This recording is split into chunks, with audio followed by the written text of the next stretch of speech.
Good morning, students. I welcome you all in online session of Social Sciences. In previous class, I've started the fourth chapter of history. The name of the chapter is The Creation of an Empire. In that chapter, in that part of that chapter, we have studied about the India on the eve of Babur's invasion. That time there was a great confusion and there was lot of unexpected thing that was going on during that period. And after that we have studied how Babur was invited and he invaded India. After that we have studied about the Mughals, as the word Mughals come from Mongol. After that we have studied about some military campaigns of Babur and Humayun. As we know that Babur, he was having a uh, very active and very powerful army, and he was having that a lot of guns also. He had a battle of Panipat, but as that Ibrahim Lodi, he was having the superior army of that 1 lakh man and 1000 elephants. Beside that, Ibrahim Lodi died in the battle. And we have also got to know that Babur, he was a great scholar and he wrote one autobiography. The name of that autobiography is the Tuzuke Baburi. After that, we have studied about Humayun, as Babur was succeeded by his eldest son and his name was Humayun. He had a many struggle with Sher Khan and others also. But first of all, he had faced the revolt of his own brother Kamran, who attempted to annex Punjab. In today's class, we are going to know about many other emperors of Mughal Empire. First of all, we are having Jahangir. The military campaign started by Akbar continued, and the Jahangir was of only 36 age when he became the Mughal, when he came to Mughal throne. Now Akbar believed in the expansion policy, and the Jahangir continued the same policy of his father, and that is with regard to Rajput, Deccan and Kandhar. But he did not achieve much success. In 1622, Jahangir, he lost Kandhar to Shah Abbas. Who was this Shah Abbas? Shah Abbas was the ruler of Persia.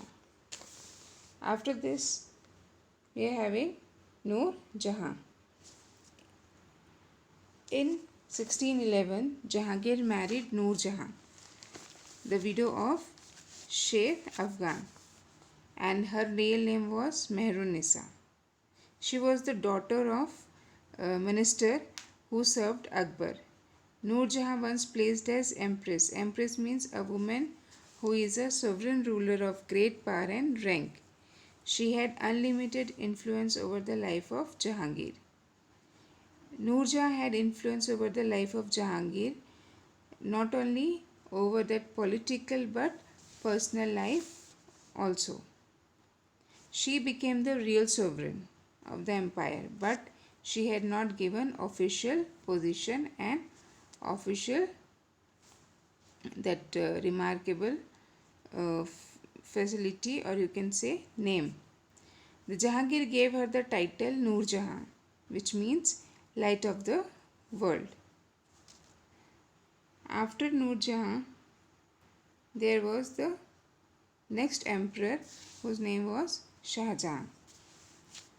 So Jahangir died in 1627, and after his death, Nur Jahan attempted to put her own son-in-law Shahryar on the throne of Delhi, but her every efforts that failed.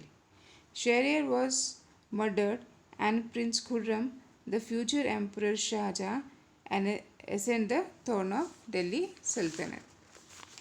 As the ancestor of the Shah Jahan believed in expansion policy, he also aimed at expanding his empire. He also wanted to conquer land, occupy the Singh kingdoms of the Deccan, Shia kingdom of the Deccans. In 1633 CE, the Mughal Empire took control over Ahmednagar. Shah Jahan sent a written farman. Farman means a governmental order. He sent one farman to the ruler of Golconda so that he can acknowledge or admit his overlordship. Overlordship means one in a position of supremacy or domination over others.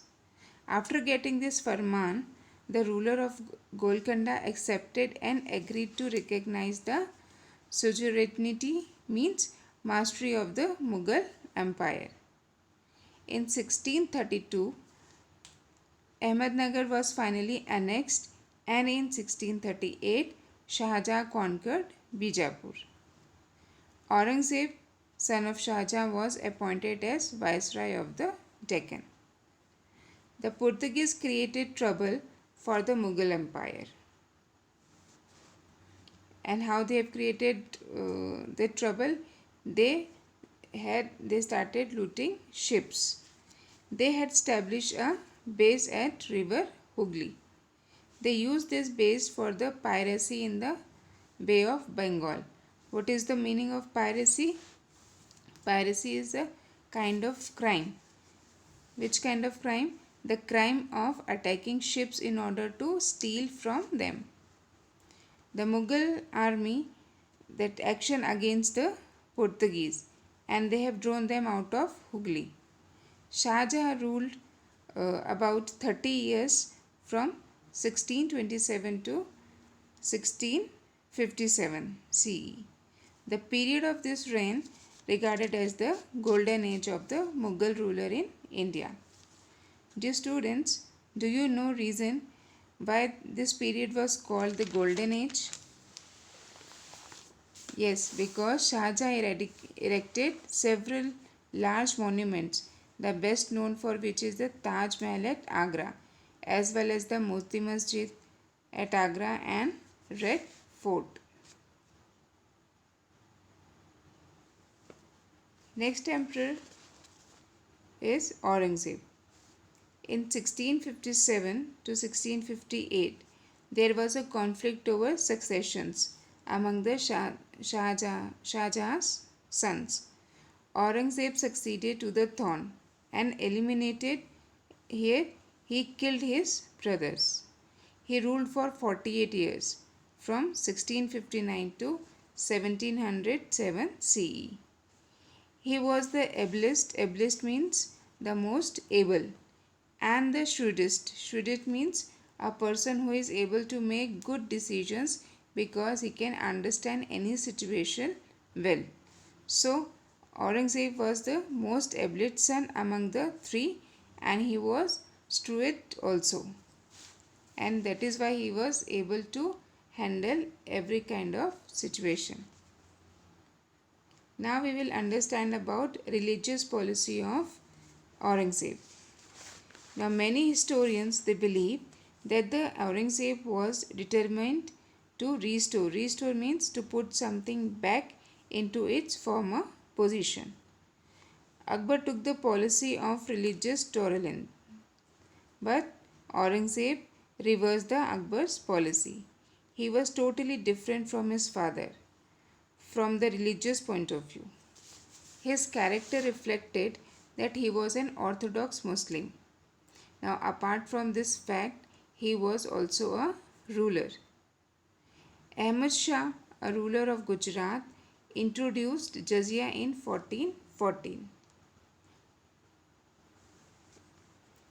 And jizya was a kind of tax which was paid by non-Muslim population to their Muslim rulers. Now it was this jizya tax, it was later abolished by the third Mughal emperor Akbar in 1579. But in 1679, just after 100 years, Aurangzeb reimposed it. Akbar started the festival of Navroz. As Akbar he was celebrated the festival of Navroz in his palace, but Aurangzeb discontinued this festival.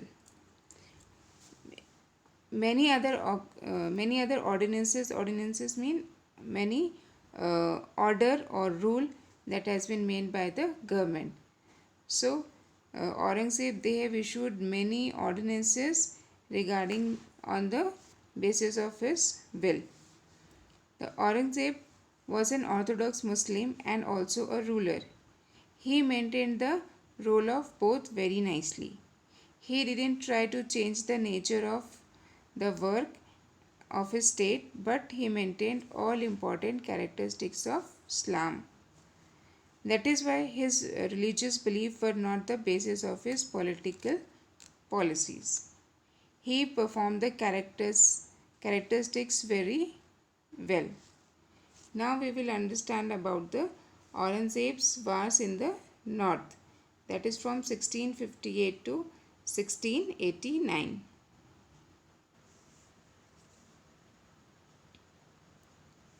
Now in that Aurangzeb's wars in the north, first of all we will understand about the invasion of Assam.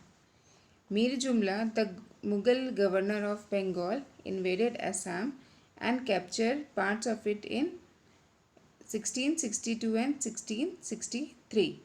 But due to flood means that place covered with water, and starvation. Starvation means that suffering or death because of lack of food. So that time there were floods and starvation was there, and the Assam expedition proved failure. Means that Aurangzeb he didn't get any success there.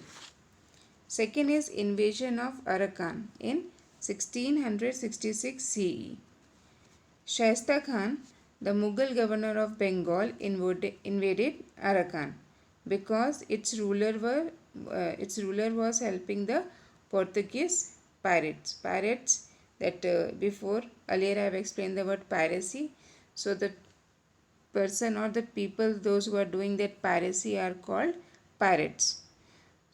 So the ruler of Arakan was defeated and the Portuguese pirates were punished. Now Chittagong was captured in 1660. This is the city of Kingdom of Bengal. Next we are having wars against the Afghan. The Afghans of the northwest region were defeated and peace was restored. Restored means that to bring in a former condition. So again as peace was there, again it has been restored, means again peace was there. Next we are having rebellions of Jats and Satnamis. So Aurangzeb also had to face the rebellion in northern India of the Sikhs, Jats and Satnamis.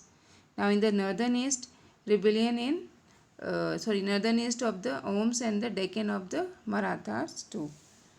Now in 1669, the Jats of Mathura, mostly peasants, rose in revolt under their leader Gokala. The trouble started due to the clash. Now why the clash was there? Because one clash was there between the local Mughal officials who ill-treated the people. Now later on it turned into open rebellion. The Jats they continue their rebellion all through Aurangzeb's reign. Means the period when that Aurangzeb was ruling till that time the Jats they have continued their rebellion. Now after the death of Aurangzeb they became still more powerful, and that was the main cause of the downfall of the Mughal Empire. Now Satnamis, by nature they were very simple and they were having a religious mind, and they were having a very cool kind of people who lived near Delhi. In 1672 they revolted against Aurangzeb. They were defeated and a large number of Satnamis were killed. Now we are having the rebellion of the Sikhs. The Sikhs were the followers of the Sikh religion, and that religion is founded by Guru Nanak. They had, now this Sikh religion people, they don't had any conflict with the Mughals till 1675, and meantime the power of Sikh was increasing. Now in order to curb means to limit or to control this power of Sikhs, the Mughal executed